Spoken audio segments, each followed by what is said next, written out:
And so they will never release that information, but I'm going to release it to you right now. Yeah, so we're releasing the information. The laboratory at UP Diliman did testing on over 2,000 medicinal plants, and the two most effective anti-cancer plants they found were guyabano leaves and attis leaves in the Philippines.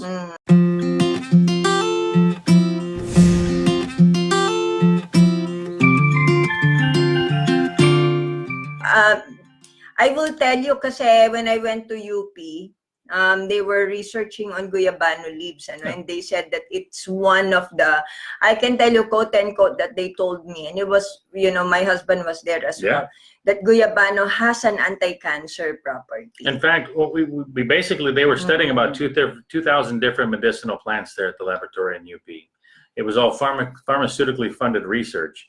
And so we'd ask them, what is the most potent anti-cancer medicinal plant you found? They said, well, it's guyabano leaves by far. I said, really? I said, well, when and attis, the next is the next was attis, which it's a sister plant of guyabano. So I'd ask them, I said, when do you plan to release that information? They said, well, we're not. That's pharmaceutical funded research. They own the data. And so they will never release that information, but I'm going to release it to you right now. Yeah, so we're releasing the information. The laboratory at UP Diliman did testing on over 2,000 medicinal plants, and the two most effective anti-cancer plants they found were guyabano leaves and attis leaves in the Philippines. This was when we were there, when we were talking to a lot of the people there. So yun ho yung ginagawa nila by that time. So, it's really good, to know all of these things. Kasi especially if you do not have money, di ba? That's right. Kawawa naman ng Pilipino. They do not have any more money. Well, that's why they would never tell them. Yeah. So, I mean, because the thing is, you have to, one quick segue, Mom. You have to look at the business of oncology, guys, of doctors who typically treat cancer.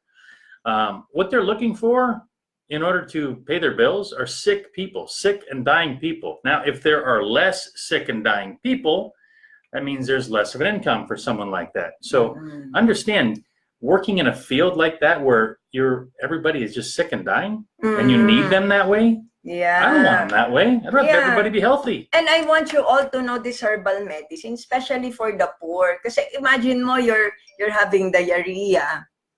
Your 1-year-old is having diarrhea. Tapos, ang gamot is guava lang naman. 95% of diarrhea will stop by taking guava leaves. And wala kang pera, you don't have any money. Patay na yung anak mo, di ba? So it's really better for us to all know the herbal medicine.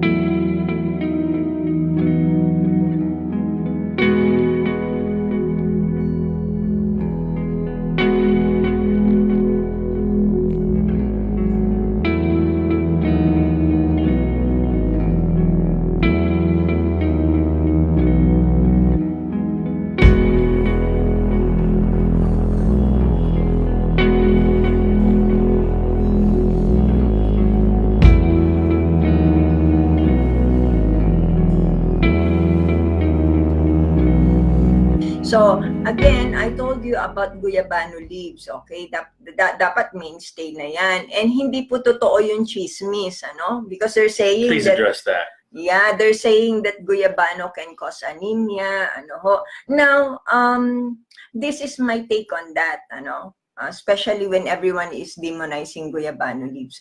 I have used guyabano leaves for 15 years already. And some of my patients, they have been taking it for years. Ang tagal-tagal na.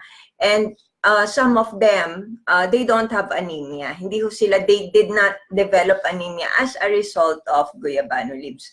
But some, they develop anemia. But it's not because of the guyabano leaves. It's because of their cancer. Kasi ang cancer, one of the symptoms is chronic anemia. Okay, pag may cancer ka, usually may chronic anemia ka din. Okay, so meron ka ding chronic blood loss. So lalo na kapag meron kang problem sa colon, So, minsan tumatay ka ng dugo, then you would have chronic blood loss and you would have anemia, but not really with guyabano. So, yung mga nababasa po ninyo, some articles that have been written about guyabano leaves, well, you have to ask yourself who wrote it. Who wrote it? You know, they're going to tell you that the guyabano leaf is not good for you, but you can take this medication. Really? Can you please show me a medication, you know, an artificially produced medication that does not have a side effect? Yeah, who wrote it? Who wrote You it? have to ask. Where does the funding come from? Yeah, who wrote it? Tapos, clinician ba siya? Baka mamaya, hindi naman siya clinician. Now, na-demonstrate ba niya? Exactly. Was he able to demonstrate that guyabano leaves?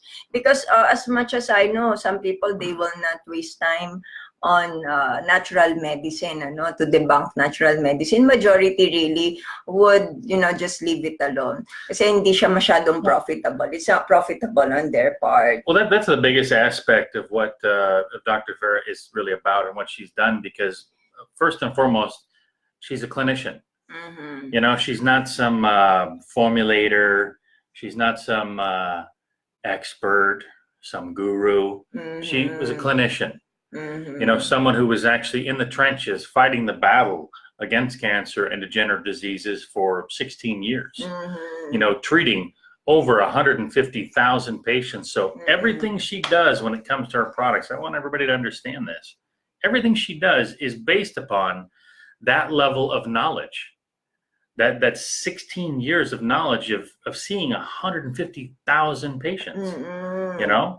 And understand, when you're seeing that quantity of patients, you're able to really and truly define what your protocol is and how it works, and to really help people when they're following that protocol, when their health is improving. I have to be careful what I say here. You're able to get really good at it. That's what I'll say. You're able to get really, really good at it. So, I mean, for example, if you decide to golf and you swing a club 150,000 times, you're going to get pretty darn good at it. Yes. That makes sense? Yes. Thank you, Sir Jack. Okay.